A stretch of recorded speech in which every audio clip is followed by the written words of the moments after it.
అన్నా క్యాంటీన్ ఉపయోగించుకోండి. అన్ని దానాల కంటే అన్నదానం పవిత్రమైనది.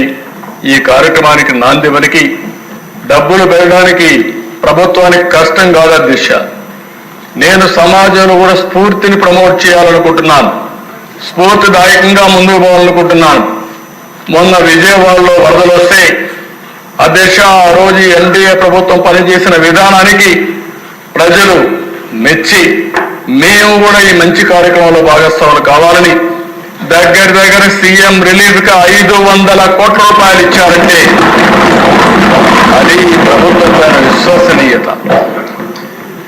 ₹1 ఇస్తే అది ప్రజలకు చేరుతుంది, న్యాయం జరుగుతుందనే విశ్వాసంతోనే ముందుకు వచ్చారు. అది చూసినప్పుడు మాలో కూడా ఇంకా పట్టుదల పెరుగుతా ఉంది, ఇంకా బాగా చేయాలనే ఆలోచన వస్తా ఉందని కూడా నేను మీకు తెలియజేసుకుంటున్నాను.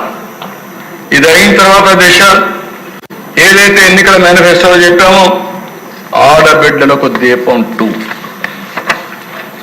ఈరోజు ఒక విధంగా ఆలోచిస్తే చరిత్ర దిశ సమైక్య ఆంధ్రప్రదేశ్ దీపం కార్యక్రమం నేనే పెట్టా. ఆ రోజు దేశంలో ఎవ్వరూ కూడా ఆలోచించినప్పుడు మా తల్లి కష్టాలు నేను ఒకసారి ఆలోచించుకుని ఎవరైతే ఆడబిడ్డలు ఉన్నారో ఏ ఆడబిడ్డకు అలాంటి కష్టం రాకూడదనే ఉద్దేశంతో ఆ రోజు దీపం ప్రవేశపెట్టాం. ఈ దీపం యొక్క ముఖ్యమైన ఉద్దేశం చూస్తే అధ్యక్ష ఎక్కడెక్కడో కట్టెలు తెస్తారు.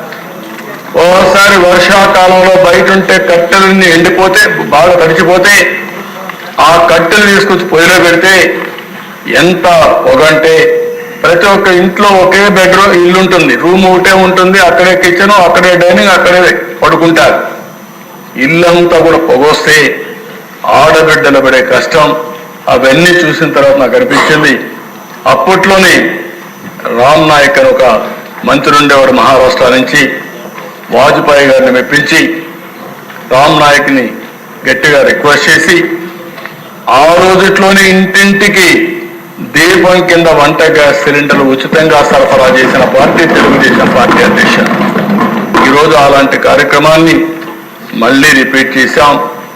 మనోహర్ గారు మంత్రిగా చాలా సమర్థంగా దాన్ని చేశారు. ఒకే ఆమె ఇచ్చాం. సంవత్సరానికి 3 ఉచిత గ్యాస్ సిలిండర్లు ఇస్తా ఉన్నాం. ప్రతి సంవత్సరం 3 ఉచిత గ్యాస్ సిలిండర్లు ఇచ్చే బాధ్యత ఈ ప్రభుత్వం తీసుకుంటున్నామని చెప్పి కూడా నేను మీకు తెలియజేస్తున్నాను. కొంతమంది తెలియని వాళ్ళు మాట్లాడుతున్నారు, ఎక్కడిచ్చారంటారు. ఇది క్యాష్గా చేతికి ఇవ్వడానికి, గ్యాస్ తీసుకుపోవాలంటే సిలిండర్ కావాలి. అంటే ఎవరైనా సరే గ్యాస్ సిలిండర్ ఇంట్లో ఉంటే అయిపోతానే బుక్ చేసుకుంటారు. బుక్ చేసుకుంటే గ్యాస్ వస్తుంది అధ్యక్ష. మేము ఏదైతే చెప్పామో చెప్పినప్పటి నుంచి ఇప్పటి వరకు 42,40,000 మందికి గ్యాస్ సిలిండర్లు బుక్ చేసుకున్నాం. వాళ్ళకందరికీ ఇస్తున్నాం. ఇంకొక విషయం కూడా చెప్తున్నాను అధ్యక్ష, దీనివల్ల ఒకటే కండిషన్, సింపుల్ కండిషన్, ఎవరైనా సరే రేషన్ కార్డు ఉండాలి, రెండోది ఆధార్ ఉండాలి. ఈ 2 ఉంటే అందరూ ఎలిజిబుల్. మీరు కూడా చెప్తున్నా, ఊరికే విమర్శలు చేసేది మానండి. ఒకటే హామీ ఇస్తున్నా, ఈ హౌస్ లో ఎవరికైతే రేషన్ కార్డు ఉందో, ఎవరైతే ఆధార్ అథెంటికేషన్ ఉందో అలాంటి అందరూ కూడా దీపం 2 కింద 3 సిలిండర్లకు అర్హులు, తీసుకునే హక్కు వాళ్ళకు ఉంది. ఎవరైనా ఇవ్వకపోతే దబాయించి తీసుకోమంటున్నా. మనోహర్ గారిని కూడా కోరాను, ఢిల్లీలో కూడా నేను చాలా స్పష్టంగా రిక్వెస్ట్ చేశాను, మేమే డబ్బులు కడతాం, మీరు వాళ్ళ దగ్గర డబ్బులు కూడా కట్టకుండా తీసుకోకుండా ఇమ్మని చెప్పి రిక్వెస్ట్ చేశాం. కానీ వారు చెప్పింది ఇప్పటి వరకు అన్ని కార్యక్రమాలు కూడా ముందు డబ్బులు కడితే మళ్ళా వాళ్ళ అకౌంట్ డబ్బులు ఇచ్చుకోండి, కానీ ఇది చేయొద్దనే పరిస్థితికి వచ్చారు. కానీ ప్రయత్నం చేస్తున్నాం.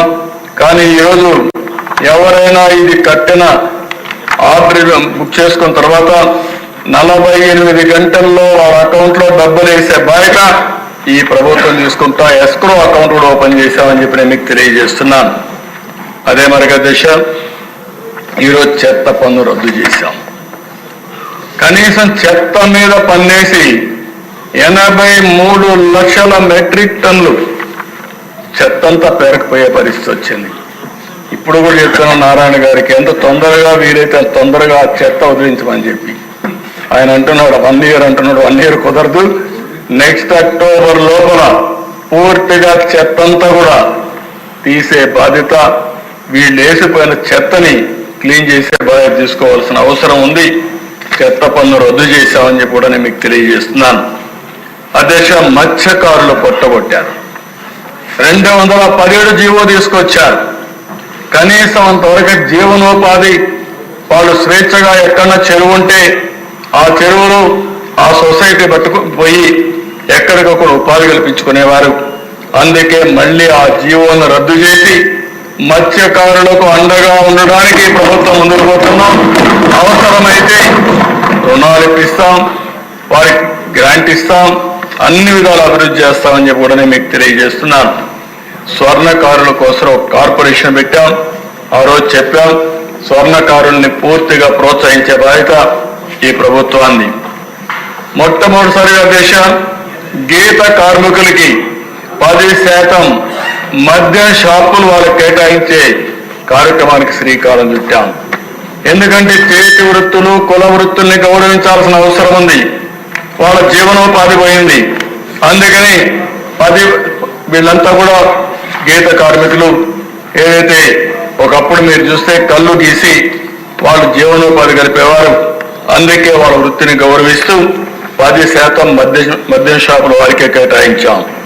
ఇంకో పక్కన దేశ అర్చకుల జీతాలు చాలని జీతాలు వస్తా ఉంటే 10,000 నుంచి 15,000కు పెంచాం.